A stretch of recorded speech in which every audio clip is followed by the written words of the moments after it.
happy when this thing works. I'm always happy. You never know, right? How are you doing? Oh yeah, for sure. So Michael, we talked a bit about the Brainstorm Project. Can you explain the Brainstorm Project to us? Sure, happy to. Brainstorm, it's inspired by a couple different things. One is a gentleman by the name of Pierre Leichner. He's formerly a psychiatrist who has left that profession and become a professional artist. And what he brings to Vancouver is a new way of looking at things like mental health concerns and psychopathology. So he very much inspired a group of people who I facilitate a group with. He came to one of our meetings and talked about creativity and the brain and the role of art.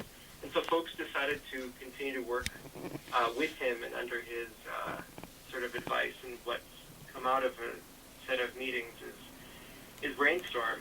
It's a project whereby people with lived experience of either mental health or addictions, and frankly, I think that they're innately interconnected in any which way, are going to come together and create art, and more specifically, become professional artists. So get training on how to do funding grants, how to do professional quality art, as a totally new way of tackling mental health therapy.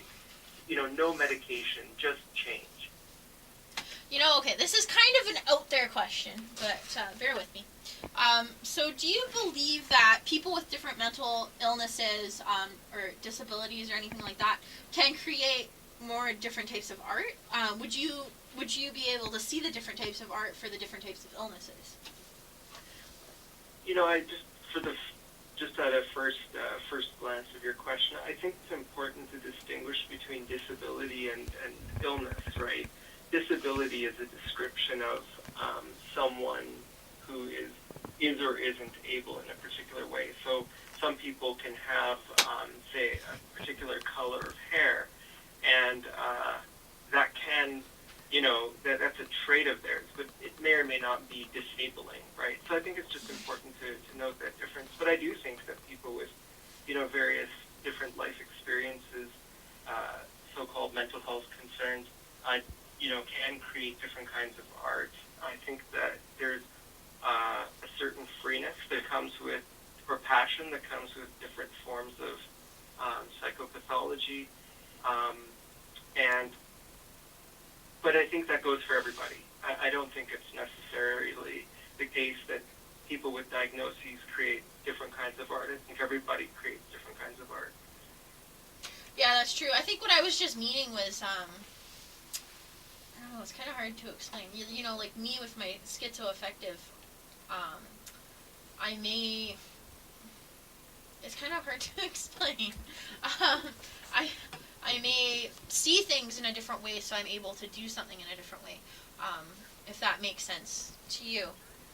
There's some research that's been done in the last 2 years about what pigeons see. I often wonder to myself, what do animals see out there? And what's really interesting is that pigeons actually see some of the things that we see. So they recognize cars, they recognize trees and things. So I think everybody and every type of species sees the world in a slightly different way.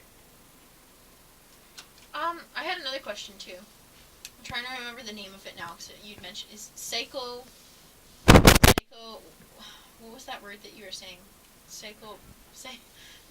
It's not psychopathology. Is it psychopathology? What does that mean? That's jargon. I should not use jargon. Psychopathology is pathos, so suffering, so the mind's suffering or the mind's illnesses. Yeah, no, I really like it actually. Psychopathology, I like it a lot better. Yeah. Yeah, that's interesting. And I'm kind of going back to, to what I was saying, like illness and disability, are different. And I liked what you had said about that, like that you can't classify it as the same kind of thing. If I'm